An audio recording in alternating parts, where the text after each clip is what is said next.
productivity, winning strategies, and aligning employer-employee goals. If this sounds like something your business could use more of, then you've come to the right place. The Business Mechanic Show with your host, Vaughn Sigmund. Let Vaughn show you how to develop, improve, and jumpstart your business. So now, please welcome the host of the Business Mechanic, Vaughn Sigmund.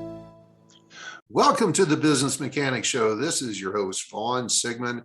Today, I have my business partners joining me in results-driven leadership, Tony Penn and Danny Lands.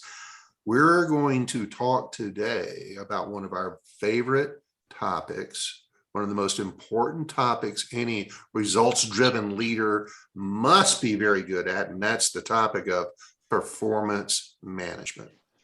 Now, let me make clear that in our architecture, our viewpoint, how we approach performance management in results-driven leadership, a lot of people misconstrue this. This isn't about writing people up and trying to chase people off. This isn't a punitive approach. Performance management, and the topic we're going to talk during this podcast about, is how to get maximum performance out of every member of your team all the time.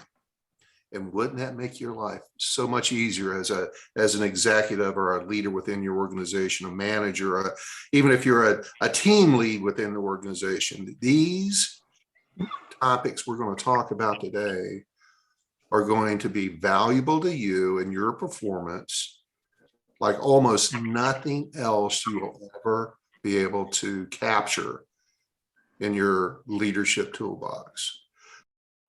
First thing I want to throw out to my handsome partners here is asking the question, Tony, what do you think some of the keys, the most important keys to effective performance management are?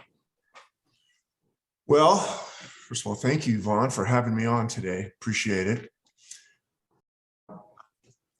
The keys have always been, for me, to get actually any result out of the people that directly report to me, has been the frequency of communication. That's where it has always started. Because the whole concept of annual reviews or quarterly or biannual or whatever the heck it is, never really resonated with me, because not that they don't need to be done, but that's really not the most effective way to determine how people are performing and to ensure that they understand how they're performing. The second part of that is the clarity of the message. We all suffer from this same disease of thinking that everybody understands us clearly when we speak, because it's so clear to us. We're so confident that we're able to communicate effectively, that when we do communicate, we think everything's understood. And then when we see the performance that doesn't match what we felt we discussed or the feedback that we provided, we get super frustrated. We go home and we get pissed off. And as opposed to looking at ourselves and determining, am I truly making an impression, or am I making a connection? Are people understanding what I'm saying? Are the expectations clear?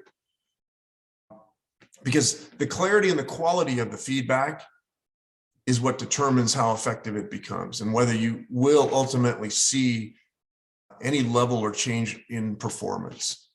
So those are key for me, Vaughn.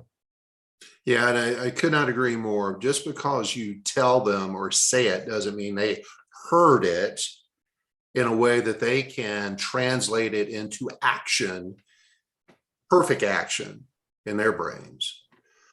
Turning to you, Danny, what are some of the keys in your experience to making sure you got high level performance management with your team?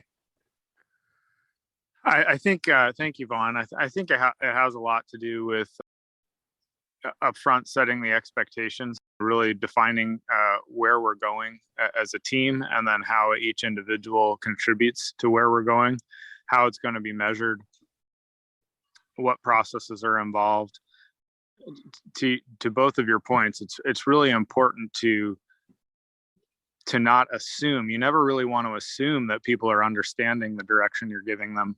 You never want to assume that they understand anything. You always want to confirm it, and you want them to put it in their own words. But I think it's really important to establish where you're headed and how you're going to get there and how it's going to be measured, and be reviewing that with that team member on a regular basis so that they understand how they contribute. It's, again, many people view it as a punitive thing, as you say, but it can also be a reward-based thing. So if you're showing that people that you're measuring their performance and you're measuring the team's performance, and by doing this on a regular basis, you can show them how well they're performing rather than how poorly they're performing. It can be a metric. The metrics can be used for celebration rather than for punitive measures. Yeah, could not agree more. And you had a couple really key nuggets in there, Danny, and I want to seize on for a minute. You talked about metrics or measures. So often when we're setting goals or expectations with our team members, we're not putting some level of measurement into it. And I got to tell you, when you add, not everything is driving sales and not everything's driving productivity. It may, but there's got to be some kind of measure, something that we'll know whether a person is performing this task or this duty or achieving this project, the importance of measurement. And then the second part is regular. Now, regular feedback, regular discussion, it requires follow-up and check-in and making sure things are happening. And the way I often describe it with folks I'm coaching or training is that's going to differ from person to person. But if you're through regular feedback, that regular feedback is as often as it takes for that person to earn your trust, that you can start backing off and back off some more and back off some more because they got it. Some people require more frequent check-ins, inspection of what you expect. Others will earn your trust, and in eventuality, everybody's going to earn your trust if you give them the opportunity to do it and you delegate it. You empower them, you get things off your plate onto their plate, and you give them this regular feedback, which is subjective to some point, depending on the individual and their ability to learn and grow and capture and execute what you're looking for. Then you can start backing off. And then the last one, that I picked up on in your comments, Danny, which I call a ninja trick, is ensuring that they heard you by having them repeat that back to you. And talk about that a little bit more. What's your best practice, Danny, when you're sharing expectations or a project, what you're needing somebody to get done? What's your best practice in making sure they heard you? What steps do you take to have them repeat that back to you? Yeah, thanks, Vaughn. It's really simple, but it's very frequently overlooked. And as Tony said, as managers and leaders, and typically, in my honest experience, I've seen this get worse and worse the higher someone gets in an organization. We begin to perceive ourselves as being incredibly good communicators because we must have done something right to communicate things well in order to move up in the organization. But the reality is, a lot of times when we move up in an organization, we can become more detached from what's really going on. And so it's really important to understand the level of understanding of the people you're talking to. And so it's as simple as asking them to repeat back what their understanding of the conversation was, or what their understanding of the expectations was, put it in their own words. I usually ask people to put it in their own words because some people are really good at just repeating it back verbatim, and that doesn't necessarily indicate that they understand what it means. And if I have any concern that they don't understand what it means, or I'm concerned about their ability to execute, the follow-up question to that is, so how are you going to approach this? What specific actions are you going to take to accomplish this? And if If it's a really critical project, or I'm beginning to get concerned about the level of understanding or the level of actions required, then I'm going to ask them to actually write it out as an action plan. Get it in writing. And great tips. Couldn't agree more. And Tony, as well as I, that during this podcast, somebody listening to this is starting to roll their eyes and say, God, I don't have time for all that. Are you kidding me? That's a load of horse malarkey. That's all theoretical. Nobody has time to tell somebody what to do, have them repeat it back, in some instances, put it in writing. And as we were discussing putting this podcast together, which was shocking to me because we never practice any of this stuff, but that's honest. We just wing it every damn time, and we're experts at winging. But Tony, you made a great point of the value and around doing this up front, because what does it do in the end? Ultimately, it creates clarity for you as a leader with regard to, is your message being understood? But you bring up a good point, which is, how do we manage our time? What do we feel is important? So when anytime anybody says they're too busy, it's generally because they don't have it as high enough of a priority, or they don't think it's valuable enough, or in many cases, which they won't admit, they're not comfortable doing it. Sometimes it leads to a specific or certain level of confrontation. And a lot of people just don't have that personality in them. They just avoid confrontation at all costs. But most of the time, if you're doing it right and you're doing it frequent and you're listening and you're doing all the things you guys are talking about with repeating it back, it's not going to be confrontational. It's going to be conversational. And that's what you want. You want a true, open, honest conversation with the people that you work with, because that's the only way you're going to determine whether the message you're giving is being understood and the feedback is actually getting through. And for you to be able to determine that, yes, I got the right person here. That when we work together and we collaborate on this stuff, we get stuff done, because the bottom line ends up being the result. And what generally happens is when we don't get the result that we're looking for, we always look at that individual first. And I never do that, because I always want to look at me first. What did I say? What can I do different?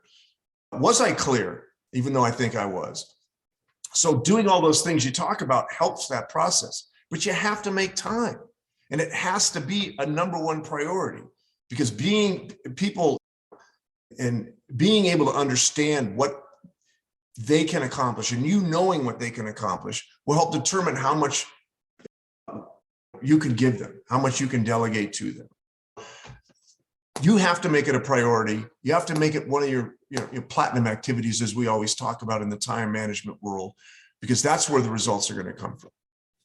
And those results, you made a point in there that's really important, is their results are your results. You're being measured by their performance. So if you are of the mindset that it's their fault that they're not performing, then you need to go look in a mirror, because it's your fault that they're not performing.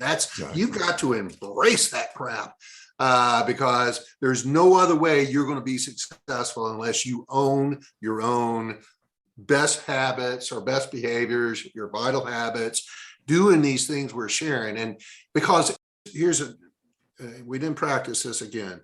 Tony, how many times in the thousands of opportunities you've had that you've been talking to a direct report, you've given them some instructions of what they need to do, work on, improve, a project they need to complete, whatever it is, and you've had them repeat it back?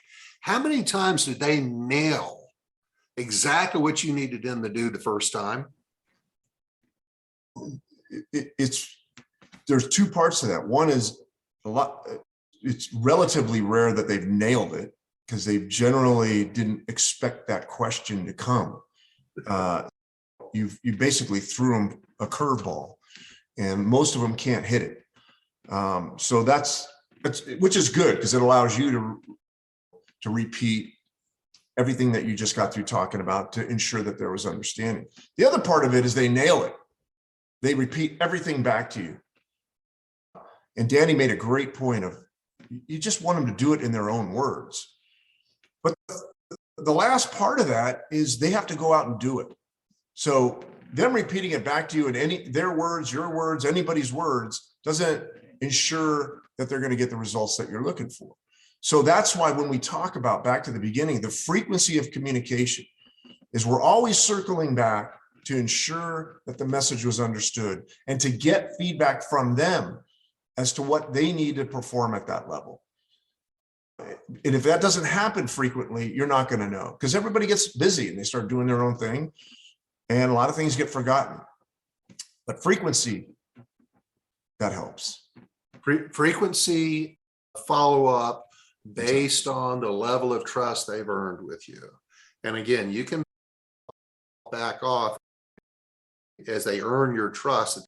They can execute, they can perform, but and again, back to the eye rolling of some executive or manager out there listening to this is, I don't have time for all that's going to take forever. Maybe they don't sound exactly like that, but similar to that. But our point is always, this is fire prevention, not fire, which helps you save firefighting times. Put this work in the beginning, you're saving yourself a ton of work in the end. And let's not forget that if they're not performing, then at some point they may quit. You may have to fire them.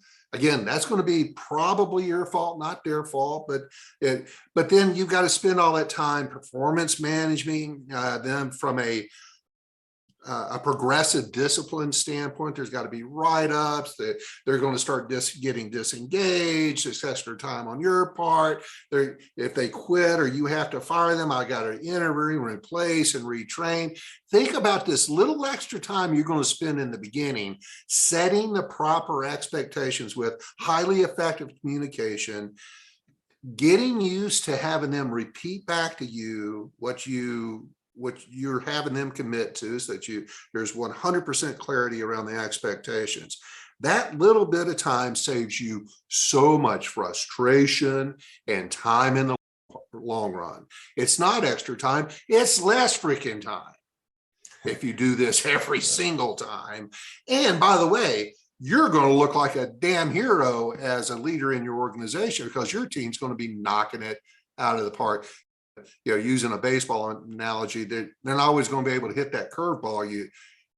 You hit them, but with this practice, or you throw at them, that with practice, they're going to get it, and they're going to start putting the bat on the ball. And the benefactor and all that is not only them and them feeling good about their success and confidence, it's you as their leader are going to look like a damn hero and superstar, because your team performs better than any other team in the organization. I promise you. So we're coming up on our time limit on this, but Danny, I want to turn back to you. Any final really important thoughts as laying this foundation for any leader, manager who's listening to this podcast today?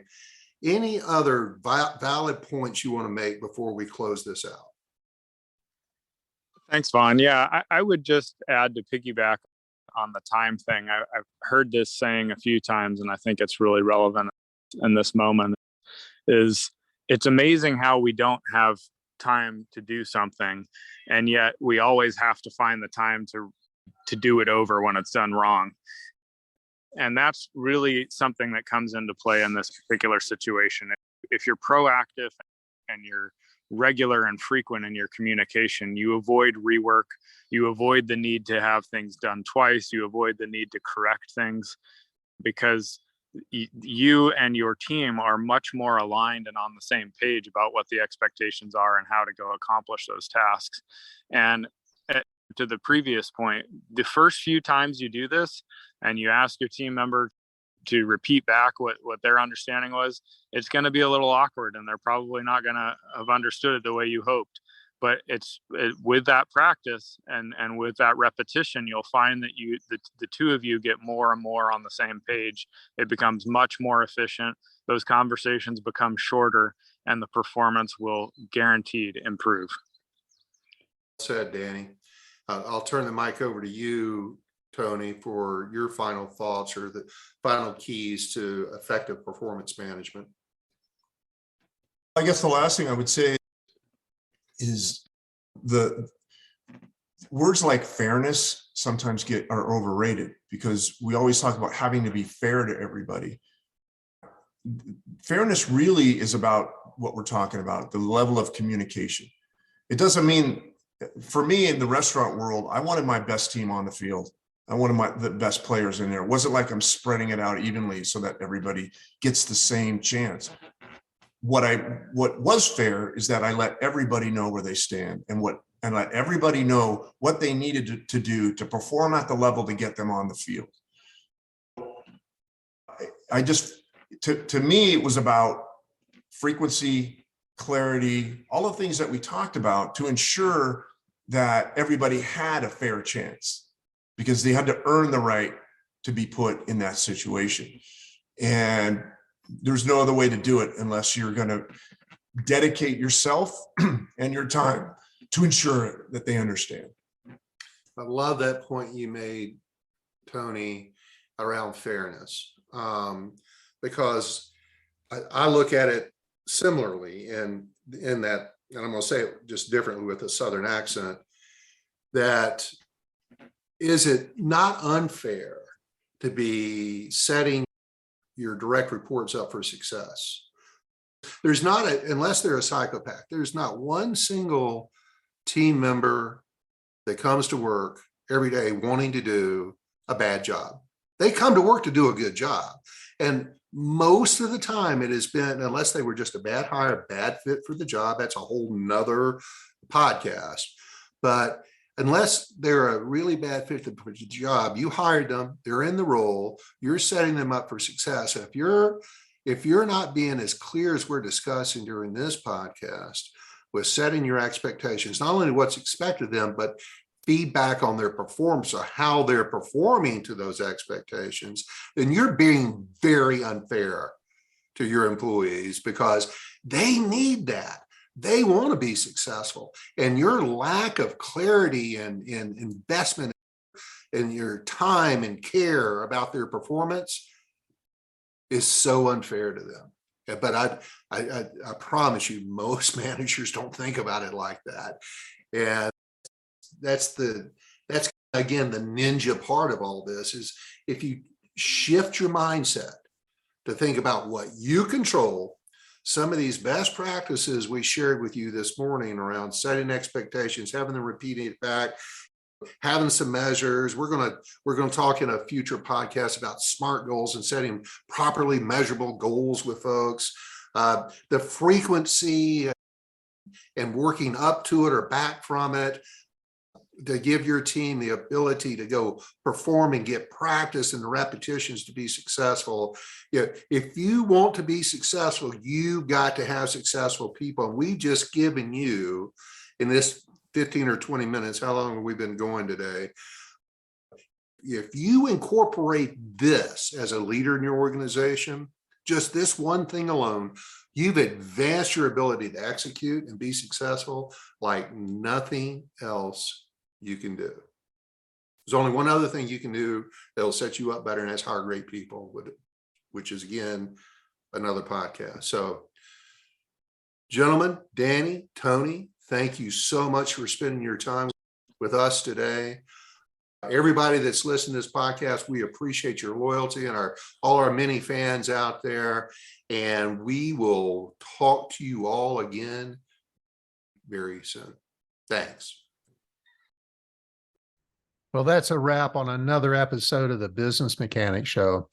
If today's content resonates with you, then you're going to love what we have to offer.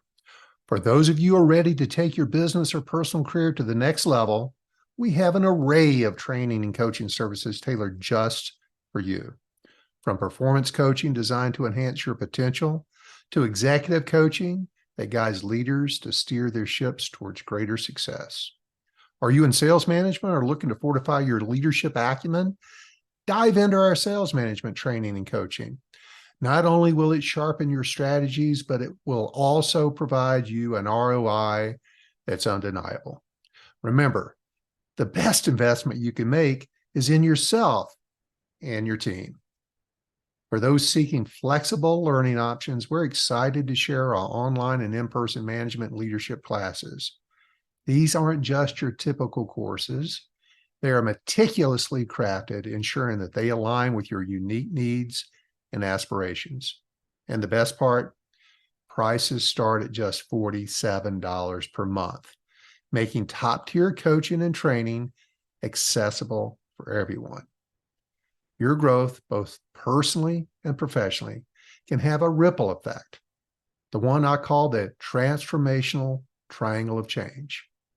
The skills you learn, the perspectives you gain, and the efficiencies you create can translate into increased revenues, more cohesive teams, and an enriched company culture. So why wait? The potential ROI on this investment isn't just in dollars, it's in the progressive future you're carving out for yourself and your organization. Thanks once again for tuning in. And remember, every business needs a tune-up every now and then. Let the Business Mechanic Show be your guide. Check out our website, rdltraining.com, to discover more details on our programs and coaches. We have a link in the show notes to guide you there. Until next time, we're out of here.